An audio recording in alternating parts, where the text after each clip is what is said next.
Selamünaleyküm. Hoş geldiniz. Siz geldiniz.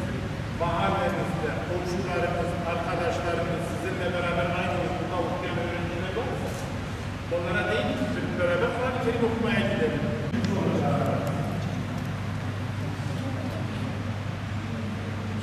Geçmiş okuması size.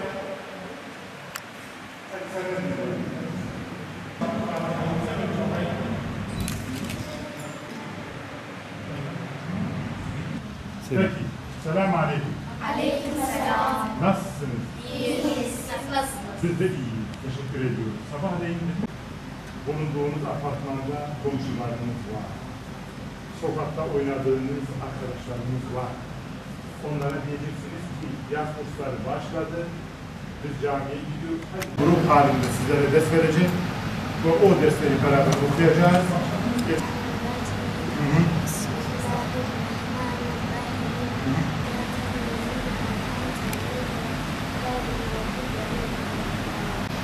Her öğrencimiz böyle okuyor şu an.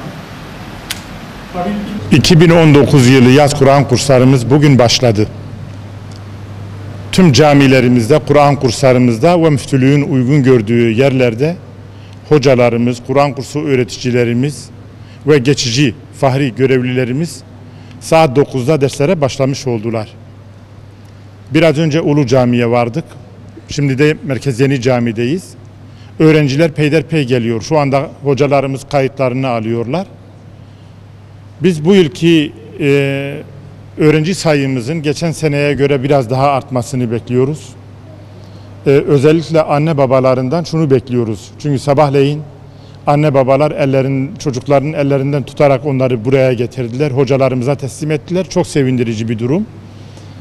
Yaz döneminde 1-2 ay boyunca çocuklarımız buraya gelip hem Kur'an-ı Kerim'i öğrenme, hem namaz dualarını, kısa surelerini ezberleme, dini bilgileri öğrenme, İslam ahlakını, Peygamberimizin hayatını öğrenip kendi hayatlarına tatbik etme imkanı bulacaklar. Hocalarımızın bu konuda öğütleri, yol göstermeleri, rehberlik etmeleri ve onların nezaretinde bu hususları öğrenmeleri akabinde inşallah öğle namazını da cemaatle kılıp buradan ayrılmış olacaklar. Bu yılki yaz kurslarımızın çocuklarımıza,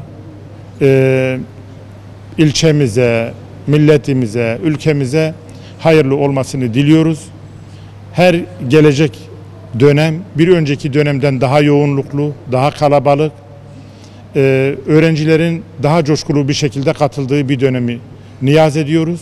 Hayırlı ve mübarek olsun. Niçin camiye geldin? Namaz kılmak için, Kur'an okumak için, Kur'an kursuna için geldim. Abdest almayı öğrenmek için geldim. Kur'an'ı öğrenmek için geldim. Camiye geldik, Kur'an okumayı, namaz kılmayı öğrenmeyi buraya geldik. Çok heyecanlıyız. Burada abdest almayı öğreneceğiz. Helal haramları öğreneceğiz. Çok mutluyum. Başka Kur'an-ı Kerim. Kur'an-ı Kerim'i öğrenmek için de sabırsızlanıyorum. Çok mutluyum. Bismillahirrahmanirrahim.